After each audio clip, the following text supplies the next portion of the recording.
Ada sesuatu di belakangku. Malam di kampus luar itu tidak pernah benar-benar sunyi, walaupun sekilas terlihat kosong dan sepi seperti tempat yang sudah ditinggalkan semua orang. Ada sesuatu pada suasananya yang sulit dijelaskan dengan kata-kata, seolah-olah kesunyian itu sendiri memiliki isi. Angin berhembus pelan di antara bangunan, membawa suara gesekan daun kering yang terdengar seperti bisikan. Lampu-lampu jalan tidak pernah benar-benar terang, cahayanya redup, kekuningan, dan sesekali berkelip. Seakan sedang berusaha melawan gelap yang perlahan-lahan menelan sekelilingnya. Bayangan yang terbentuk di tanah dan dinding memanjang dengan bentuk yang aneh. Kadang terlihat seperti bergerak meskipun tidak ada apapun di sana. Di tempat seperti itulah aku mengenal dia. Bukan mengenal secara dekat, tapi lebih kepada terbiasa melihat. Lalu perlahan-lahan merasa tidak nyaman setiap kali keberadaannya muncul di pandangan. Semua orang di kampus tahu tentang dia.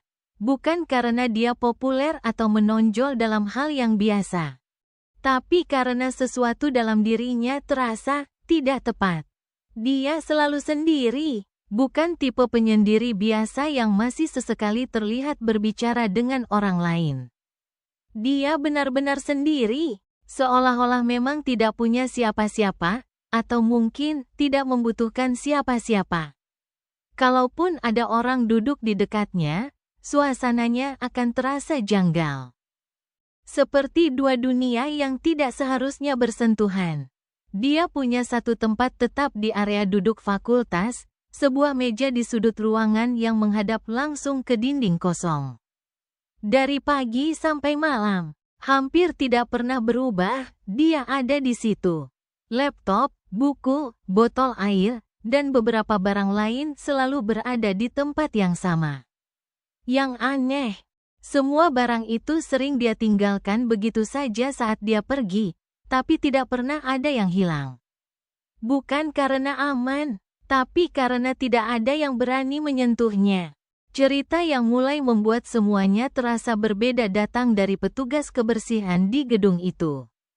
Dia bukan orang yang suka mengada-ada, jadi saat dia bercerita dengan suara pelan dan wajah serius, semua orang langsung diam mendengarkan. Katanya, dia pernah melihat perempuan itu di kamar mandi lantai 5. Pintu tidak dikunci, air menyala, dan dia mandi tanpa sehelai benang pun. Yang membuat bulu kuduk merinding bukan situasinya, tapi reaksinya.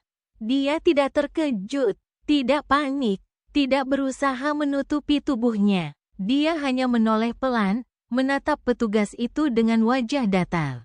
Lalu berkata dengan suara tenang, "Ibu, tolong ambilkan sabun saya di luar."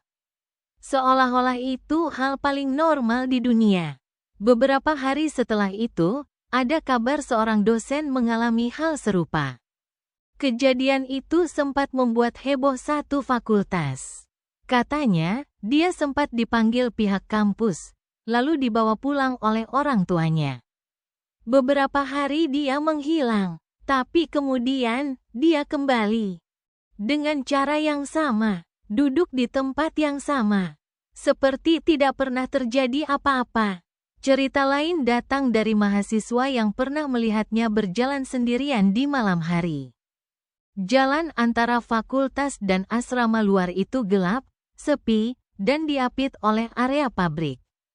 Bahkan laki-laki pun jarang berani lewat sendirian. Tapi dia berjalan di sana, seperti sedang berjalan di siang hari. Pernah ada yang mencoba menawarkan tumpangan karena merasa kasihan. Dia berhenti, menatap mereka lama sekali. Lalu ekspresinya berubah menjadi dingin. Dengan suara yang tegas dan anehnya terasa kosong, dia berkata, "Saya tidak butuh." Lalu dia pergi begitu saja, tanpa menoleh sedikit pun. Orang-orang bilang, pada saat itu dia terlihat seperti orang yang berbeda. Aku sendiri sering bertemu dengannya, hampir setiap hari, dan setiap kali itu terjadi, dia akan menanyakan hal yang sama. Pertanyaan yang sama, Dengan kata-kata yang sama, dengan nada yang sama. Awalnya aku menjawab dengan santai, tapi lama-lama aku mulai merasa tidak nyaman. Rasanya seperti berbicara dengan seseorang yang tidak mengingat apapun, atau seseorang yang memang sengaja mengulangnya. Namun semua keanehan itu masih bisa kuterima, sampai hari itu. Hari ketika aku berdiri di depan mesin air. Sore hari, suasana cukup sepi. Tiba-tiba aku merasa ada seseorang berdiri sangat dekat di sampingku. Aku tidak langsung menoleh. Tapi entah kenapa aku sudah tahu siapa itu. Ketika aku melihat ke samping, dia sudah menatapku. Tepat ke mataku, tanpa berkedip. Dia tersenyum sedikit, tapi senyum itu tidak terasa hangat. Aku bisa merasakan kalau kamu orang baik. Aku tidak tahu harus merespons apa. Dia mendekat sedikit. Saya bisa tahu dari mata kamu. Suaranya pelan, tapi jelas. Seolah-olah tidak hanya terdengar di telinga, tapi juga langsung di dalam kepalaku. Saya bisa tahu siapa yang baik dan siapa yang jahat. Saat itu, udara di sekitarku terasa lebih dingin dari biasanya. Dan untuk pertama kalinya, aku merasa benar-benar tidak nyaman berada di dekatnya. Keesokan harinya, aku menceritakan kejadian itu pada temanku di tempat yang sama. Aku mengulang kata-katanya, bahkan menirukan caranya berbicara. Kami tertawa, menganggap semuanya aneh tapi lucu. Sampai tiba-tiba suasana menjadi sunyi. Terlalu sunyi, temanku berhenti tertawa lebih dulu. Wajahnya berubah. Aku menoleh, dan disitulah dia, berdiri tepat di belakang kami. Tanpa suara, tanpa tanda-tanda dia datang. Dia hanya berdiri dan menatap. Lama sekali. Kemudian dia melangkah mendekat sedikit dan berkata dengan suara yang sangat tenang. Kamu tahu tanda orang yang tidak masuk surga? Aku tidak bisa menjawab. Mulutku terasa kering. Munafik. Dia tersenyum tipis. Di depan berkata lain, di belakang berkata lain. Dingin menjalar dari tengkukku sampai ke punggung. Aku tidak bisa bergerak. Dia lalu berbalik dan berjalan pergi. Langkahnya pelan tapi terasa berat. Seperti setiap langkah meninggalkan sesuatu di udara. Aku mencoba mengejarnya. Aku minta maaf berkali-kali. Tapi dia tidak berhenti, tidak menoleh. Seolah-olah aku sudah tidak ada. Sejak hari itu, dia tidak pernah lagi menyapaku.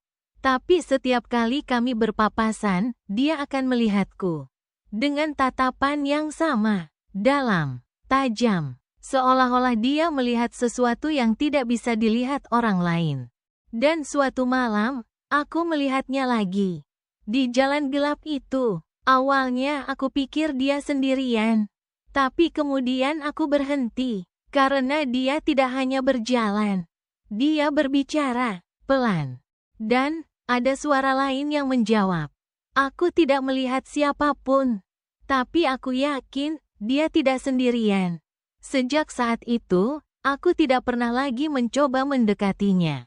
Namun sampai sekarang, satu pertanyaan terus menghantuiku. Ketika dia mengatakan bahwa dia bisa melihat siapa yang baik dan siapa yang jahat saat dia menatapku waktu itu, apakah dia benar-benar melihat diriku? Atau sesuatu yang berdiri tepat di belakangku?